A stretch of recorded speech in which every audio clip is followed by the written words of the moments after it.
Assalamualaikum warahmatullahi wabarakatuh dan selamat siang tentunya. Luar biasa sekali pada siang hari ini, di hari Jumat ini merupakan hari yang mulia. Kita semuanya berkumpul melalui Zoom meeting kali ini dalam event Edu Talks yang dilaksanakan oleh Yayasan Pendidikan Fajar Ujung Pandan dan juga bersama dengan BMI dan didukung oleh fajar.co.id. Tentunya luar biasa sekali pada siang hari ini kita berada di area yang cukup santai. Ya, dia berada di Geraha Pena di lantai 1 di Ide Coffee. Luar biasa sekali, semoga ide kita semakin terbuka tentunya pada siang hari ini. Baik, partisipan sekalian yang kami muliakan, pada siang hari ini kita mengambil tema rahasia belajar dan sukses di Entrepreneur University. Sekali lagi tentunya dukungan acara ini berkat pelaksanaan dari Editalks ini oleh Yayasan Pendidikan Fajar Ujung Pandang bekerja sama dengan BMI dan juga fajar.co.id. Baik, bersama kita hormati, alhamdulillah telah hadir para narasumber di tengah-tengah kita. Bersama kita hormati Ketua Yayasan Pendidikan Fajar Ujung Pandang, yaitu Bapak Dr. M. Ridwan Arif SE AKMAF. Kemudian juga setelah hadir di tengah kita bersama dengan saya secara live, yaitu Bapak Dr. Mulyadi Hamid SE MSI selaku Rektor dari Universitas Fajar. Kemudian juga hadir secara online yaitu Bapak Dr. Insinyur HM Yusran Paris MM MBA, Ketua Yayasan Makassar Maju, kemudian Bapak Rudianto ST MCS MCA ACA, selaku Direktur Politeknik NSC Surabaya. Assalamualaikum warahmatullahi wabarakatuh. Assalamualaikum Pak Mulyadi. Waalaikumsalam warahmatullahi wabarakatuh. Sehat, Alhamdulillah. Alhamdulillah. Paris, Assalamualaikum Pak. Ada yang bicara Pak. Tidak. Assalamualaikum Pak. Oke, baik. Saya kembali menyapa untuk Ketua Yayasan Pendidikan Fajar Ujung Amin, Pandang, suaranya Bapak masih Dr. termute. Ridwan Arif. Assalamualaikum Pak. Oh ya, oke, makasih banyak Pak. Speakernya masih termute. Baik, partisipan sekalian, di acara siang hari ini kita akan membahas lebih dalam lagi ya. Ini adalah Editalk sesi ketiga ya. Jadi beberapa kita ada sesi-sesi sebelumnya terkait mengenai rahasia belajar dan sukses di Entrepreneur University. Tentunya sebelum kita masuk ke materi dan kita akan interaktif di acara siang hari ini di Editalk webinar kali ini, mari kita sejenak mendengarkan sambutan dari Ketua Yayasan Pendidikan Fajar Ujung Pandang kepada Bapak Dr. Muhammad Ridwan Arif SEAK MEF. Kami persilakan dengan hormat.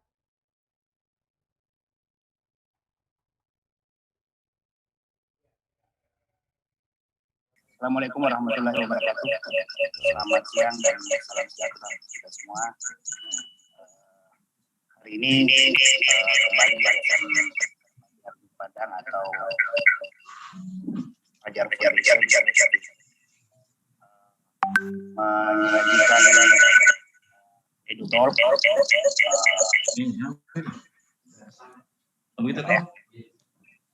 Menyajikan Edu Talk terkait dengan bagaimana program entrepreneurship di kampus entrepreneur. Terima kasih kepada para panelis, ada Pak Yusran yang mengelola juga sekolah ya, Sekolah Tinggi Ekonomi Makassar Maju, dan saya pikir sangat representatif lah beliau untuk hadir pada acara hari ini karena beliau juga berlatar belakang entrepreneur. Kemudian ada Dr. Mulyadi Hamid, juga mengelola Universitas Fajar dan satu sekolah politeknik di Surabaya. Kita memang concern terhadap program-program yang mendiskusikan tentang pengembangan pendidikan, khususnya tentang pendidikan tinggi, dan terus-menerus kita akan lakukan kegiatan ini secara rutin dan otomatis dari perspektif berbeda-beda. Kali ini kita coba mendiskusikan pendidikan dari perspektif bagaimana membangun jiwa kewirausahaan di kampus. Terima kasih kepada BMI yang mengelola kegiatan ini, termasuk fajar.co.id yang ikut serta menyebarluaskan program ini kepada masyarakat. Dan teman-teman yang ikut serta dalam diskusi ini, senantiasa nantikan program-program webinar kita yang kita laksanakan secara reguler. Mungkin itu saja dari saya. Terima kasih Pak Hamdad, Pak Amin Hamdad atas kesediaannya menjadi host pada hari ini. Selamat berdiskusi. Semoga kita bisa dapatkan insight dari acara ini. Terima kasih. Assalamualaikum warahmatullahi wabarakatuh dan selamat siang. Waalaikumsalam.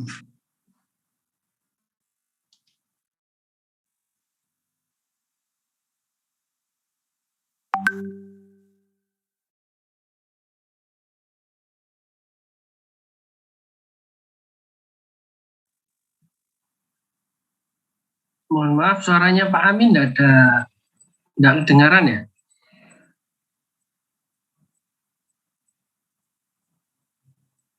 Iya, suaranya Pak Amin nggak keluar. Oke, gimana Pak Rudianto, aman? Oh, sudah aman. Oke, sip. Oke, baik. Sekali lagi kami ucapkan terima kasih yang luar biasa kepada Bapak M. Ridwan Arif yang telah membuka acara pada siang hari ini di EduTalks siang hari ini. Tentunya sekali lagi kepada para partisipan untuk menjaga tidak terjadinya kebocoran suara atau noise pada saat pelaksanaan EduTalks pada siang hari ini. Kami mohon kepada para partisipan tentunya untuk memute-kan mic ataupun close mic yang ada di Zoom meeting Bapak Ibu. Kemudian sekali lagi kami ucapkan terima kasih kepada Ketua Yayasan Pendidikan Fajar Jumpana yang telah melakukan opening speech pada siang hari ini tentunya. Baik, sebelum kita masuk untuk semakin membedah apa sih rahasia untuk belajar dan sukses di Entrepreneur University, di tengah-tengah saya, di tengah-tengah kami ini ada hadir Rektor dari Universitas Fajar, yaitu Bapak Dr. Mulyadi Hamid SMSI. Assalamualaikum Pak ya. Waalaikumsalam. Alhamdulillah sehat Pak. Baik, alhamdulillah, luar biasa. Kemudian sekali lagi saya menyapa kembali Bapak Dr. Insinyur HAM Pak Yusran Paris, MM, MBA. Assalamualaikum Pak. Assalamualaikum warahmatullahi wabarakatuh. Waalaikumsalam warahmatullahi wabarakatuh. Udah kedengeran Pak ya? Oke ya, Pak. Oke. Baik, alhamdulillah. Yes. Kemudian Bapak Rudianto ST MCS MTA ACA. Assalamualaikum Pak Rudianto. Waalaikumsalam warahmatullahi wabarakatuh. Ini ada di Jawa ya Pak ya? Waktu Ya. Indonesia bagian Barat. Udah sholat Jumat Pak ya tentunya Pak ya? Sudah. Oh, alhamdulillah, jangan sampai di masjid ini Pak. Ya, lagi online enggak ya? Oke, baik. Karena sekarang udah pukul 1:15 menit Pak ya, waktu Indonesia bagian Barat mungkin tentunya.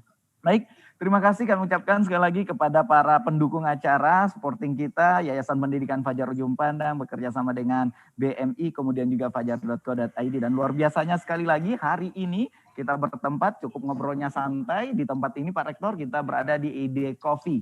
The Coffee ini merupakan salah satu space yang ada di Geraha Pena yang cukup enjoy lah kita, cukup nyaman di tempat ini ya, berada di lantai 1 Geraha Pena.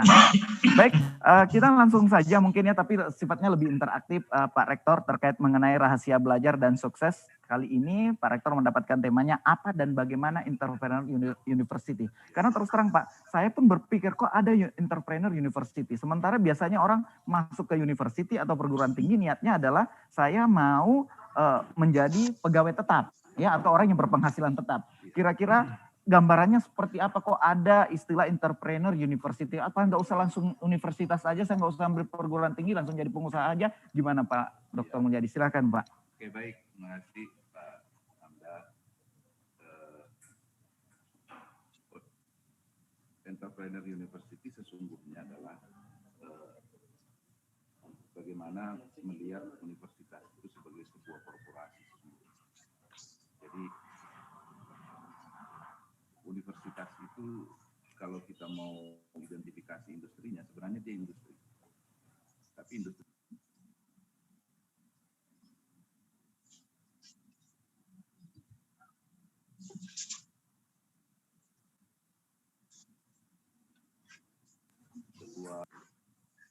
ada kedengaran suaranya? Dulu Pak, kayaknya suaranya nggak masuk Pak. Ya, Gimana Pak? hilang. Hilang ya Pak ya? Oke, baik. Jadi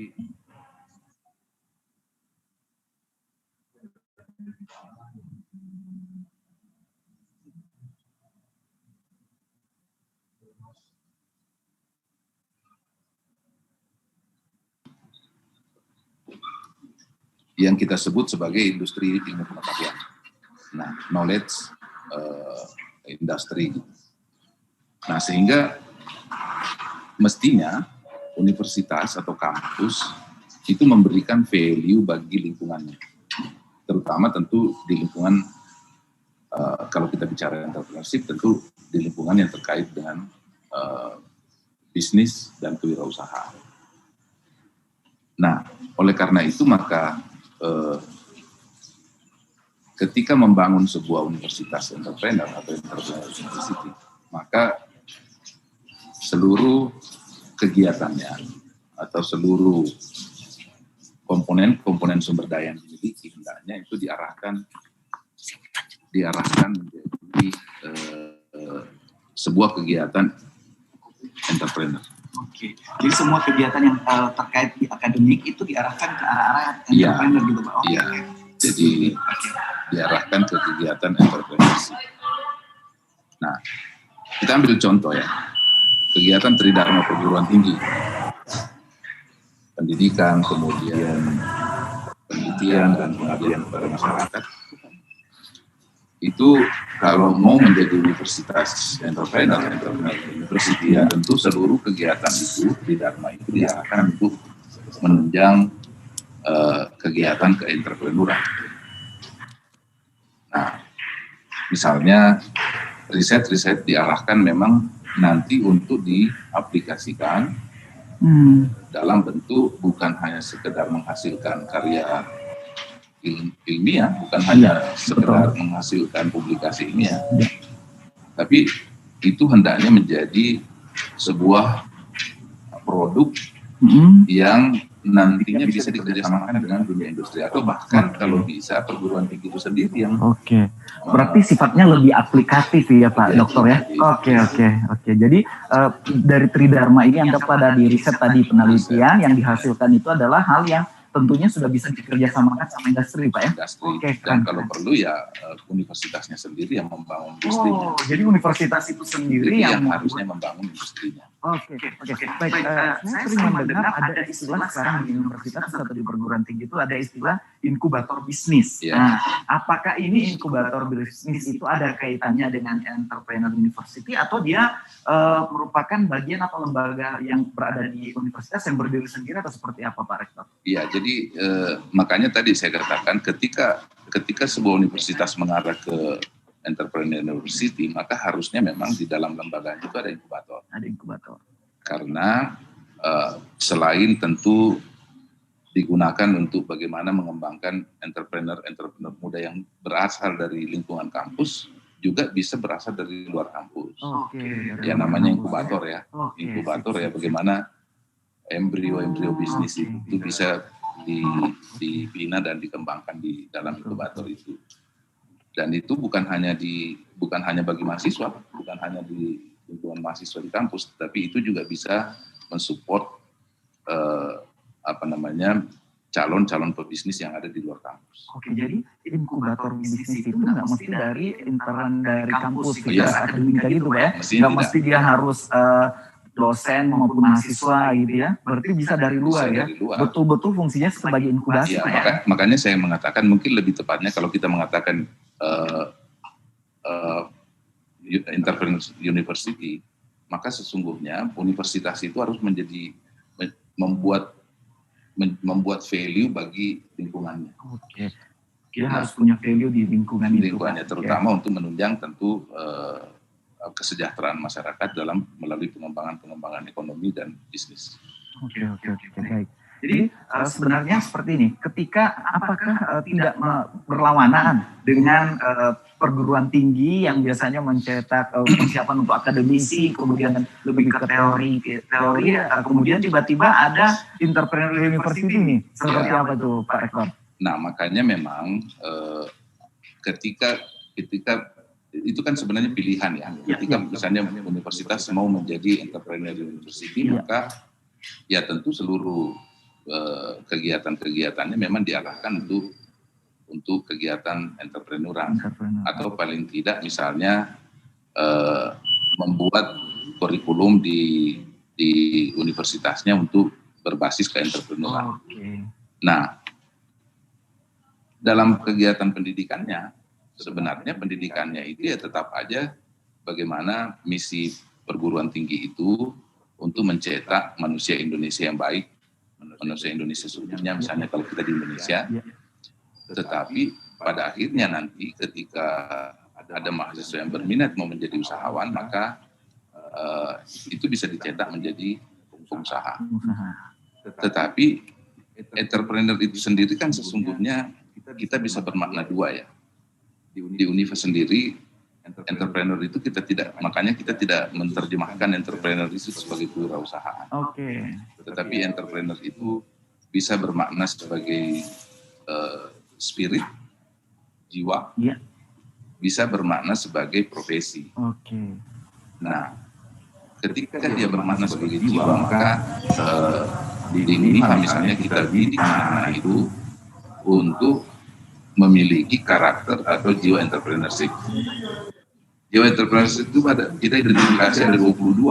Ada 22. Ada 22 karakteristik kepribadian yang diidentifikasi sebagai sebuah karakter atau watak seorang entrepreneurship.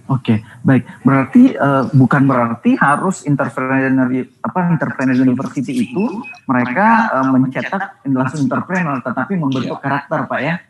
Iya. Saya tadi melihat ada penyusunan kurikulum based on entrepreneurship.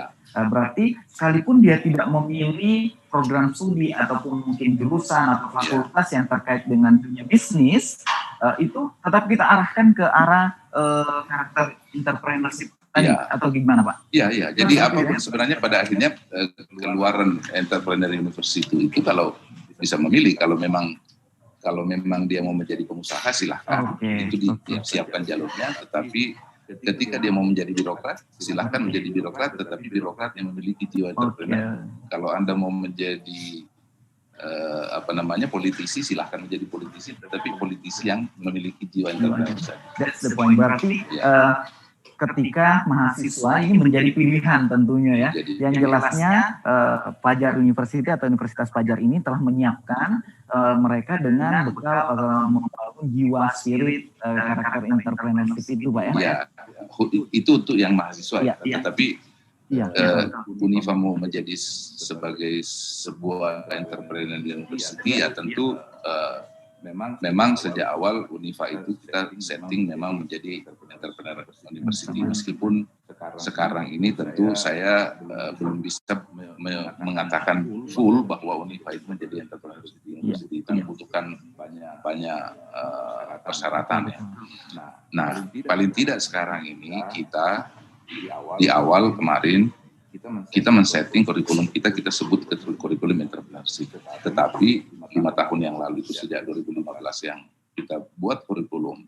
Yang 2015 itu memang setupnya entrepreneur sebagai watak, entrepreneur sebagai jiwa, ya. Nah sehingga kurikulum kita itu diwarnai dengan misalnya skill kompetensi soft yang terkait dengan 22 kepribadian entrepreneurship tadi itu. Nah, namun demikian ke depan karena entrepreneur university sesungguhnya adalah bagaimana universitas itu dikelola secara korporasi, menghasilkan produk-produk knowledge yang bisa bisa membantu masyarakat, atau dalam pengertian bahwa universitas itu menghasilkan misalnya hasil-hasil riset yang bisa menjadi produk yang bisa dinikmati oleh masyarakat. Nah, itu memang tentu masih Unifa sendiri masih tetap membuat perencanaan ke depan. Nah, seperti sekarang ini misalnya kami sedang mempersiapkan aturan internal, peraturan universitas yang mengarahkan seluruh riset itu diarahkan kepada riset aplikasi yang memang dibutuhkan oleh masyarakat, paling tidak masyarakat di Sulawesi Selatan dan sekitarnya. Jadi riset yang lebih bersifat aplikatif. Lebih beraplikatif.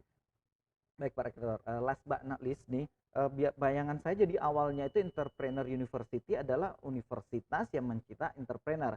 Ataupun berarti ada kemungkinan tidak sebuah universitas itu menghasilkan, kalau tadi kan ada riset yang bisa digunakan oleh para pelaku bisnis tentunya. bisa kemungkinan bisa tidak sebuah universitas menghasilkan produk tersendiri yang menjadi ciri khas dari universitas tersebut? Sangat Begitu? mungkin, saya Mungkin. kira, sangat Oke. mungkin. Jadi memang di Indonesia sendiri kan entrepreneur university ini mulai didengungkan itu Ya. ketika terbit Undang-Undang Nomor 12 Tahun 2012, kemudian ada Peraturan Pemerintah Nomor 4 Tahun 2014 itu mengenai pengelolaan perguruan tinggi. Di situ di peraturan dan perundang-undangan itu sudah memungkinkan perguruan tinggi mengelola usaha. Kalau di negeri itu bahkan ada bentuk perguruan tinggi negeri yang disebut PTNBH ya, PTN berbadan hukum. Perguruan Jadi tinggi dulu negeri itu berbadan hukum. orang menyebutnya sebagai BHMN. Iya. Seolah-olah badan hukum milik negara ya. Jadi kayak BUMN begitu. Nah, itu mereka itu bisa secara bebas untuk mengembangkan menggunakan seluruh sumber daya yang ada di universitas untuk bisa melakukan kegiatan produksi. Ya tentu saja memang ini memerlukan pengelolaan atau manajemen yang tentu tidak mudah. Nah, di perguruan tinggi swasta sendiri memang didukung oleh Undang-Undang Pendidikan Tinggi itu memungkinkan PTS itu dalam bentuk yayasan itu melakukan penyertaan modal. Jadi bisa membuat jadi yayasan yang mengelola perguruan tinggi itu bisa mendirikan perusahaan PT misalnya. Jadi memang ada payung hukumnya Pak Rektor? Ada. Oke. Ada. Jadi ketika bukan berarti suatu universitas atau suatu perguruan tinggi itu berbisnis seperti itu. Iya. Karena memang ada basis itunya ya, basis hukumnya tadi ya. Memang, makanya saya katakan tadi sejak Undang-Undang 12 itu nomor 12 tahun 2012. Nomor 12 tahun 2012 itu memang sudah semangat undang-undang itu memang mendorong perguruan tinggi di Indonesia untuk diarahkan bagaimana mengelola secara yang kita sebut sebagai corporate university. Corporate university, oke. Yeah. Makanya terkadang saya melihat perguruan tinggi ada yang memiliki hotel, Yeah. ada yang memiliki badan usaha lainnya, tentunya di sekitaran wilayah perguruan tinggi tersebut, Pak Rektor. Itu salah satu wujud dari entrepreneur university. Sip. Oke, baik. Terima kasih banyak Pak Rektor, luar biasa sekali informasi yang diberikan Pak Rektor tentang apa dan bagaimana sih entrepreneur university itu. Baik, kita tetap interaktif bagi audiens. Apabila ada yang ingin menanyakan, mungkin bisa via chat atau bisa raise hand, silahkan. Ada yang ingin disampaikan atau ada yang ingin ditanyakan, langsung ke Pak Rektor Dr. Mulyadi Hamid SC, silahkan. Alhamdulillah luar biasa sekali informasinya, karena terus terang Pak Rektor, orang berpikir entrepreneur university, apakah ngapain saya masukin anak saya ke perguruan tinggi ketika nanti buntut-buntutnya juga jadi pengusaha, bantuin bapak di toko, bantuin mama di toko, buka toko sendiri. Kemungkinan besar kan ada pertanyaan-pertanyaan seperti itu, Pak. Kira-kira bagaimana? Silahkan ya Bapak Ibu partisipan dari EduTalks ini yang ingin langsung bertanya, boleh raise hand, nanti dibantu oleh host tentunya, ataupun bisa melalui chat yang ada di room Zoom meeting pada siang hari ini. Baik, Pak Rektor, sambil menunggu satu pertanyaan dari saya.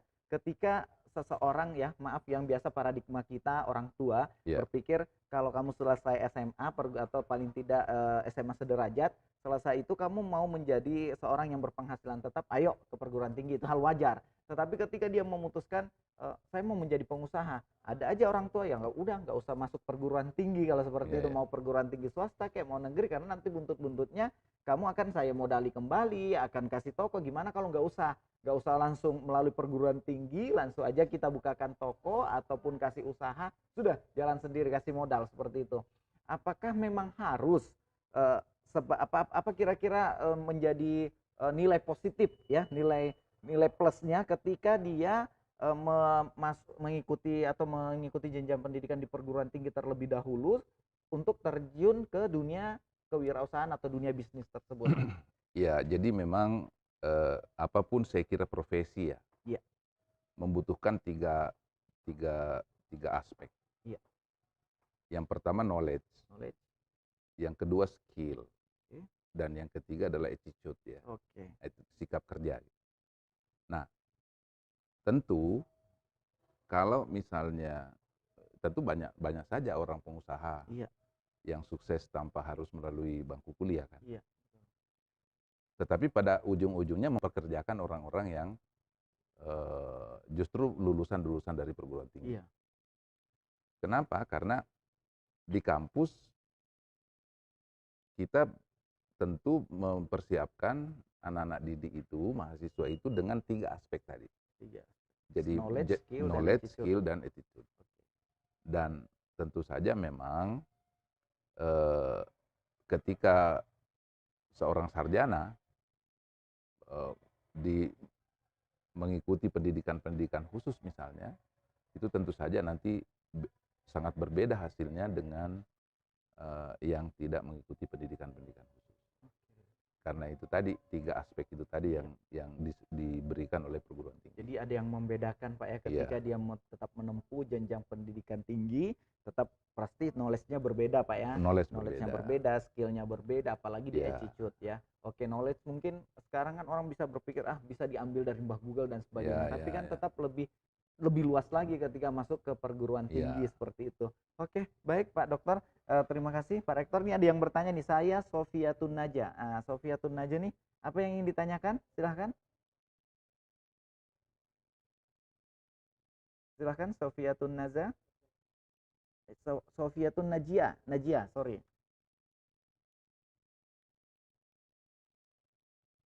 Mana Mbak Sofiatun? Kayaknya masih terkendala jaringan. Oh iya. Iya. Silahkan Pak, silahkan Bu.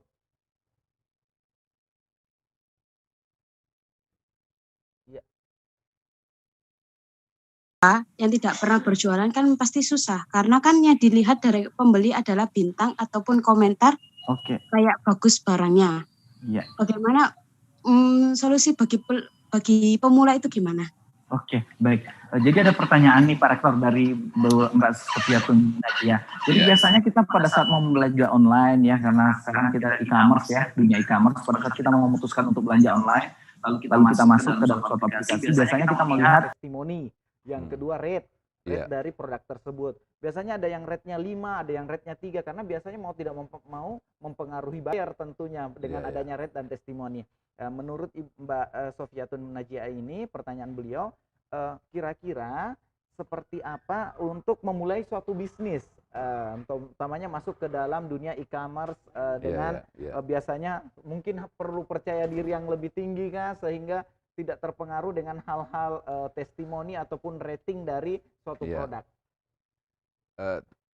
Tentu kalau mau dibahas bagaimana memulai bisnis tentu butuh sesi khusus ya, tapi karena ini dalam waktu singkat, intinya adalah bagaimana kita melihat kira-kira apa sih yang dibutuhkan masyarakat. Jadi bisnis itu kan sebenarnya hadir untuk menjawab kebutuhan masyarakat.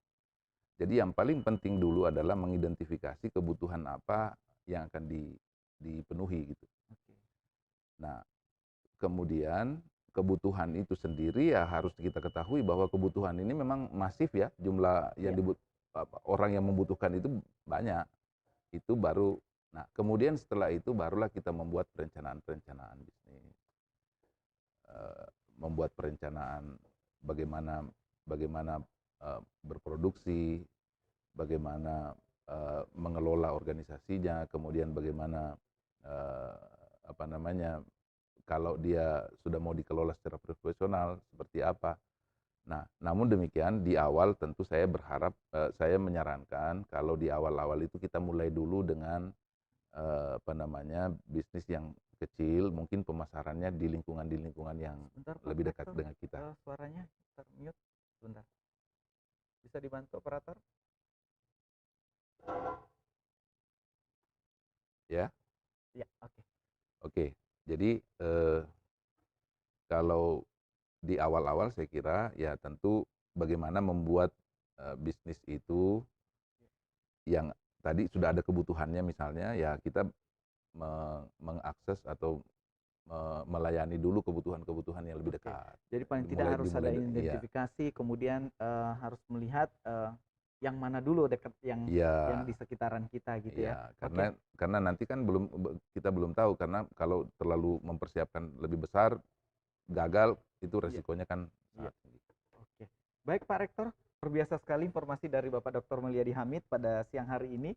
Baik, sembari kita menunggu nanti ada penanya ataupun ada yang ingin berikan tanggapan terkait mengenai apa dan bagaimana Entrepreneur University. Baik, kita beralih ke panelis ataupun narasumber kita yang kedua, ya, dengan tema menumbuhkan semangat entrepreneur muda melalui jalur pendidikan. Yang alhamdulillah pada siang hari ini telah bergabung dengan kita secara online Bapak Dr. Insinyur Haji Andi Muhammad Yusran Paris, MM MBA. Assalamualaikum Pak Dr. Yusran. Iya. Baik, alhamdulillah sehat ya Pak ya. Silakan Pak Rektor, mohon maaf nih Pak Yusran di sini kan kita lagi ada di Ide Kopi, jadi Pak Rektor sambil minum di sini ya. Mungkin secara online juga Pak Yusran di sekitar situ bisa Pak ya menikmati suguhan dari panitia. Baik, Pak Dokter, nanti dikirim aja Pak ya. Siap.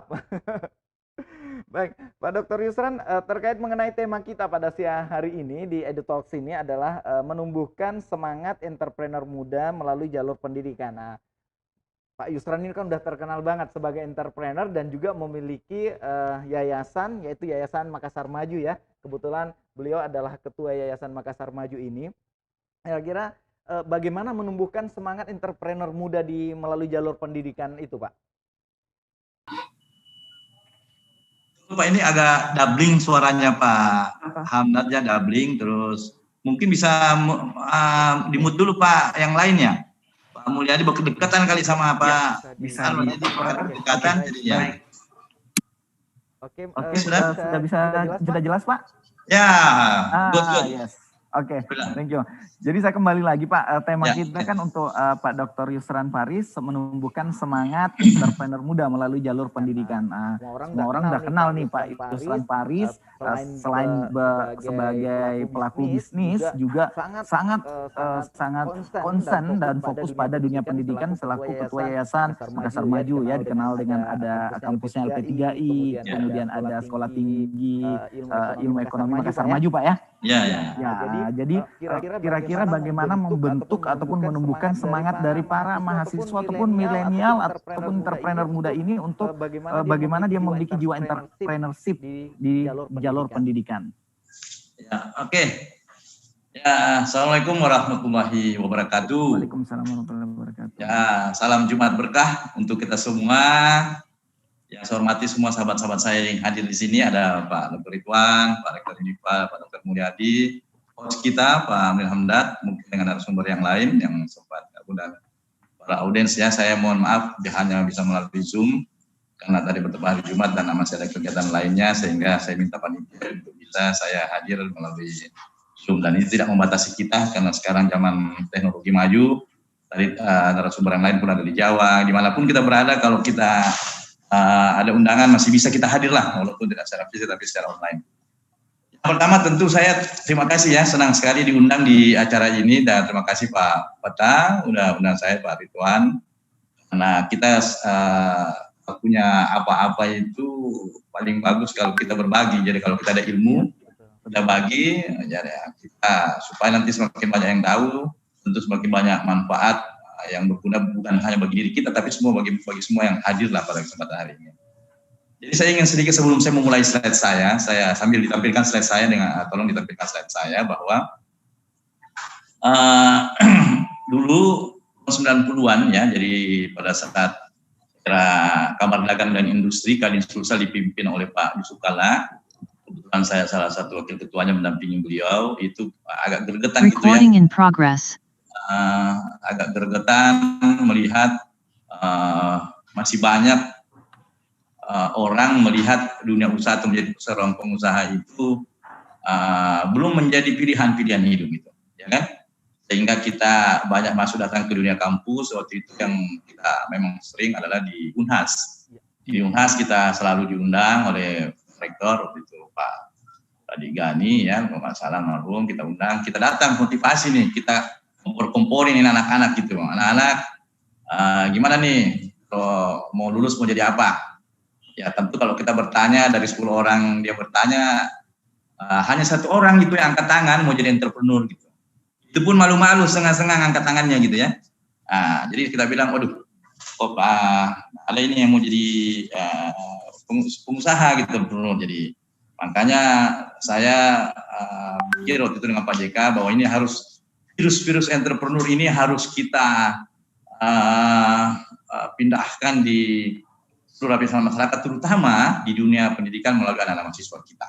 Seperti itu ya. Jadi oleh karena itu kita syukur sekarang tadi Pak Rektor sudah sampaikan sudah banyak perguruan tinggi yang lahir ya, yang mempunyai visi atau misi bagaimana mengembangkan entrepreneur gitu ya, mengembangkan perusahaan. Jadi kita lihat tahun 90 ya, itu bagian kata bahwa itu masih jarang sekali, mungkin belum ada perguruan tinggi yang memasukkan namanya mata kuliah kewirausahaan, kan?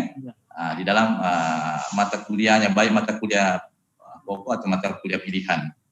Di tahun 2000 sudah mulai ada beberapa perguruan tinggi, ya sudah mulai ada memperkenalkan, ya walaupun mungkin masih sekedar introduksi artinya pendahuluan kepada mahasiswa. Alhamdulillah di tahun 2018 ke belakang ini sudah banyak perguruan tinggi yang mempunyai background entrepreneur. Anggaplah misalnya lahir di Jawa itu Ciputra University, Sampurna University, ya kan? Itu ini di Makassar juga ada Unifa, juga ada juga mungkin dari Stenobel. Ya, kami juga mendukung di situ.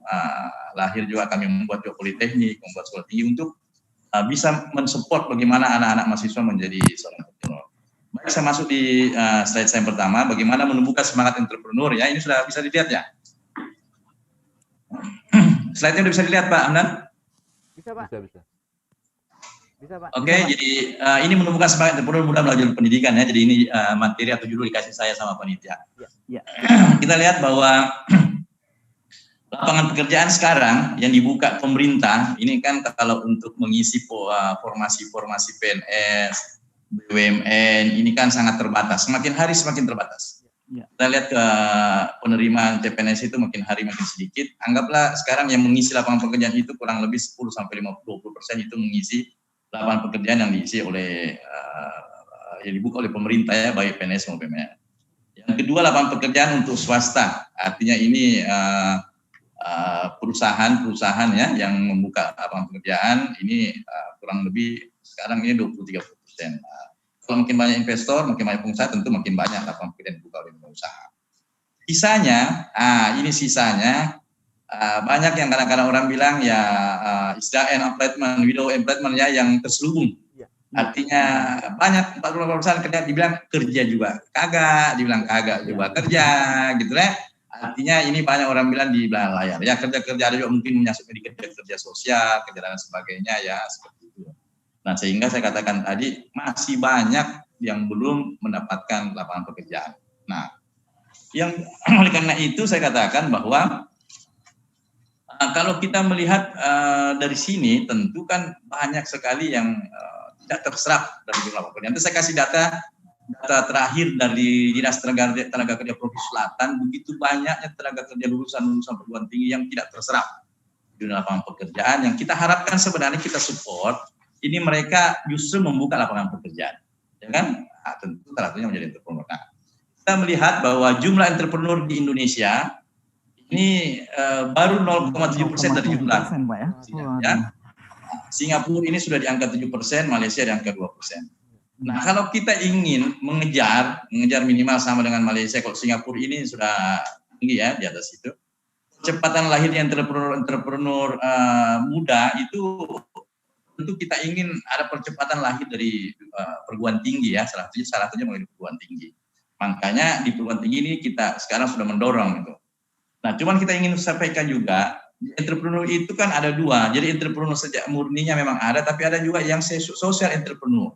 Artinya dia memang masuk di dunia entrepreneur, tapi dia hanya bagian sosial, artinya mensupport kegiatan-kegiatan entrepreneur itu juga mempunyai juga. entrepreneur gitu kan. Benar. Seperti itu. Pak Dokter, saya sedikit mengkat ya, ada kata-kata social entrepreneur. Ini yang menarik sekali nih. Ini yang pada akhir-akhir ini sekarang lagi booming nih, social entrepreneur. Seperti apa sih aplikasi social entrepreneur itu? Apakah dia sebagai pengusaha tapi bergerak di bidang sosial, ataukah dia hanya sebagai pelaku membantu di dunia sosial tapi didanai oleh seseorang? Itu seperti apa sih social entrepreneur itu, Pak? Ya, memang ini sebenarnya udah banyak ya. Jadi yang memang banyak orang masuk di sektor itu, yang orang kan sebenarnya apakah kalau kita sekolah jadi entrepreneur harus jadi entrepreneur? Tidak, bisa saja menjadi social entrepreneur, artinya dia bagian daripada kegiatan entrepreneur itu sendiri, menjadi sporting misalnya kan. Contoh misalnya kayak sekarang lagi rame istilah diaspora gitu, ya kan? Diaspora itu banyak, hampir seluruh negara sekarang, apalagi orang Indonesia dan di luar negeri membantu kita punya marketing kita untuk masuk di pasar ekspor, masuk apa dan sebagainya. Itu juga dia itulah dikatakan mempunyai jiwa sosial entrepreneur gitu ya, menjembatani kita dengan pengusaha di luar dan sebagainya itu. Itu salah satu saja gitu ya, bagian daripada yang saya jelaskan tadi seperti itu. Oke. Nah, itu saya mungkin lanjut sedikit bahwa sekarang ini tadi Pak Rektor sudah sampaikan juga mata-mata kuliah entrepreneur sudah mulai diajarkan gitu ya. Jadi sekarang ini hampir semua perguruan tinggi, bukan semua, hampir lah banyak perguruan tinggi memasukkan mata kuliah kewirausahaan. Ya, sebagai mata kuliah, mungkin ada yang mata kuliahnya sebagai pokok, ada juga mata kuliahnya sebagai pilihan. Karena memang ini kita ingin sampaikan tadi dari awal, saya sampaikan tadi, kita ingin perkenalkan kepada mahasiswa dari awal gitu, ya kan? Bahwa menjadi pengusaha juga itu sudah menjadi pilihan hidup gitu, ya kan? Artinya dari awal kita sudah mulai memberitahu mereka gitu loh. Jadi bukan hanya kalau mau orang hidup dalam sehari bukan hanya jadi PNS, jadi hanya profesional, BUMN dan swasta, tapi menjadi seorang entrepreneur juga itu sudah pilihan gitu loh. Jadi kalau sekarang anak-anak tanya, sekarang saya udah nggak malu kalau masuk di kelas, kalau ditanya dulu, kalau dia tanya 10 orang angkat 1, sekarang mungkin kalau saya tanya 10 orang, sudah 3 orang, 4 orang yang angkat menjadi entrepreneur. Dia sudah mulai ada keinginan, karena saya katakan tadi sudah menjadi pilihan. Apakah karena ada ketakutan dari resiko mungkin Pak ya, sehingga anak-anak ketika kita tanya ada yang mau jadi entrepreneur, mereka takut saya cari yang aman-aman aja lah, pokoknya tiap bulan masuk rekening saya dan sebagainya. Apakah ada kemungkinan besar ketakutan dari para paradigma adik-adik kita, calon mahasiswa atau mahasiswa yang ada di Indonesia, lalu mereka takut menjadi entrepreneur karena adanya resiko di dalamnya, atau seperti apa Pak?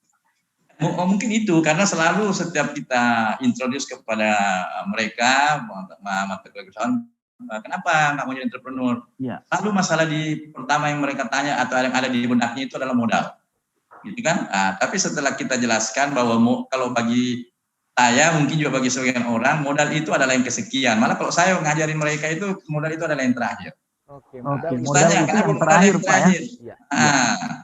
Paling pertama pasti ada kemauan, niat, dan kedua pasti kita harus punya skill dan atau knowledge. Yang terakhir yang paling utama saya sering sampaikan adalah networking, jaringan. Karena kebanyakan saya buka sekarang ini kan, sekarang anak-anak milenial sekarang ini dengan networkingnya ada melalui medsos dan apa semua, itu mereka kan dikenal produknya gitu loh. Kadang-kadang nggak ada modal, jadi banyak anak-anak muda sekarang milenial hebat-hebat itu, kalau saya tanya modalnya apa? Nggak ada Pak, yang penting ada modal pulsa, saya tawarkan ini, itu bisa dijualan gitu loh. Secara tidak langsung dia sudah memiliki orang lain sudah memberikan kepercayaan kepada dia sebagai supplier mungkin Pak ya, sekalipun modal secara nilai moneter itu nggak ada Pak ya? Nah, karena modal itu kan ada dua, modal itu dalam bentuk uang, ada modal dalam bentuk sumber daya. Sumber daya itu kan ada sumber daya yang sumber daya manusianya dan sumber daya yang non SDM itu tadi. Tapi yang intinya saya bilang tadi, kalau orang bicara modal, selalu modal itu uang gitu. Padahal modal itu nggak selamanya uang, gitu kan? Tapi uang itu bisa nanti jadi yang kesekian. Gitu. Itu yang saya beri materi kepada anak-anak bahwa ya bagaimana pengusaha itu sudah menjadi pilihan gitu ya, pilihan hidup dalam mereka untuk ke depan gitu. Nah, mungkin yang selanjutnya ya, ini saya ingin sampaikan juga. Terutama di masa pandemi sekarang ini, ya mungkin di persoalan normal juga seperti itu, bahwa kalau kita berbicara persoalan bangsa, persoalan yang lebih kecil lagi di provinsi, di daerah, itu kan semua berawal semua dari kegiatan perekonomian. Ya. Jadi makanya saya katakan 70% persoalan bangsa ini itu selesai kalau banyak, tadi kata entrepreneur itu makin banyak investor membuka lapangan pekerjaan. Karena kalau ada banyak investor, banyak pengusaha membuka lapangan pekerjaan, ini akan mendorong laju pertumbuhan ekonomi, kan?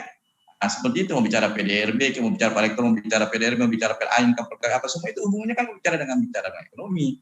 Nah, kalau kenapa banyak negara maju itu, karena negara maju bisa berkembang karena pertumbuhan ekonominya diberesin dulu gitu, ya kan? Gimana kita mau seperti itu? Nah, sehingga saya katakan tadi, kalau banyak nanti anak-anak kita, minimal dia, coba bayangkan, sekarang anak-anak muda kita, startup, anak-anak milenial kita, minimal untuk dirinya dulu gitu loh, dia nggak pekerjaannya untuk dirinya. Kalau dia udah punya karyawan 2 orang, anggaplah kemarin saya dapat data dari Bank Indonesia, 2.500 startup Indonesia lahir. Sekarang startup yang lahir yang hebat-hebat itu di ASEAN, Indonesia yang terbesar, kan? Dari seluruh ASEAN, Indonesia itu yang terbesar, Pak ya? Ya. Jadi kalau 2.500 saja yang berkembang, Pak, kalau dia punya 2 orang, 3 orang staff, berapa lapangan pekerjaan dia buka? Betul. Ya kan? Nah, ini hanya dari startup anak-anak muda kita. Iya. Nah, begitu kan? Nah, saya lihat melihatnya juga kecenderungannya mereka adalah mahasiswa ya Pak ya. Berbeda waktu mungkin ketika saya sendiri Pak ya, atau mungkin waktu zamannya Pak Dr. Faris atau Pak Rektor atau Pak Ugianto, zamannya menjadi mahasiswa. Pada saat itu kita betul-betul kampus, rumah atau kos-kosan, ke kampus, ke sekret, itu aja nggak ada aktivitas entrepreneur atau berwirausaha. Kalaupun ada mungkin hanya 1 atau sampai 5% aja dari semua total mahasiswa yang ada di perguruan tinggi tersebut. Namun saya lihat sekarang memang paradigmanya berbeda lagi, berubah lagi Pak ya. Lebih banyak anak-anak yang betul-betul punya usaha, dia sambil di kelas jualan ini seperti itu. Apakah itu tidak mengganggu tentunya nanti dunia pendidikannya dia dalam sementara masih menempuh jalur pendidikan tersebut di perguruan tinggi itu Pak? Saya rasa enggak ya, jadi karena pertama kalau apalagi kalau sudah memang masuk mata kuliah, tentu kan dia sudah belajar dari situ juga, dapat ilmunya sambil dia praktek. Malah kalau di kami ini dulu sudah kita punya visi misi itu one student one product. Tapi bagus kalau ke depan ini one student one business.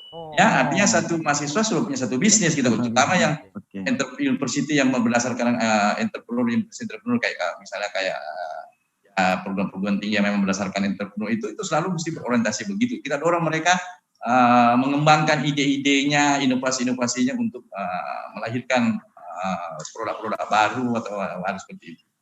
Nah, jadi selanjutnya ini slide saya ini tadi mengatakan mengenai bagaimana kita mengenalkan dunia usaha, dunia atau kewirausahaan sejak dini di dunia kampus. Saya kata tadi dari awal bahwa supaya dari awal gitu kita sudah memotivasi gitu lah mereka menjadi seorang entrepreneur ya, dan kita sudah lebih mudah memberikan bekal karena jika mahasiswa mereka sudah dididik menjadi entrepreneur.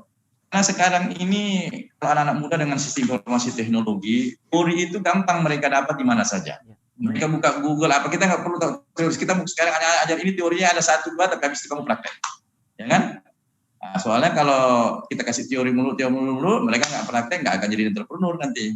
Nah, gitu kan? Jadi artinya kita cukup memberikan dia landasan sedikit teori menyangkut kewirausahaan, baru kita minta mereka itu jalan atau praktek. Makanya mungkin nanti kadang-kadang nanti ada Unifa punya expo ya Pak Rektor ya, expo produk anak-anak mahasiswa, kami juga punya seperti itu supaya mereka tampilkan inovasi-inovasinya, ide-idenya mereka menampilkan daripada produknya gitu. Itu ya. Ya, oke, next ya. Jadi ini kenapa perlu seperti itu? Karena begini juga. Ini sekarang Menteri Pendidikan, Kebudayaan dan Menristek ini kan punya sekarang program namanya Kampus Merdeka. Ya. Kampus Merdeka Belajar sekarang ini alat ukur kemajuan kampus tidak hanya diukur output saja, ya, tapi diukur di outcome-nya. Nah, salah satu outcome yang diukur adalah dia mencari kerja, mendapatkan pekerjaan, menjadi profesional, atau dia menjadi seorang entrepreneur, pengusaha. Nah, ini dua-duanya sudah jadi alat ukur daripada namanya program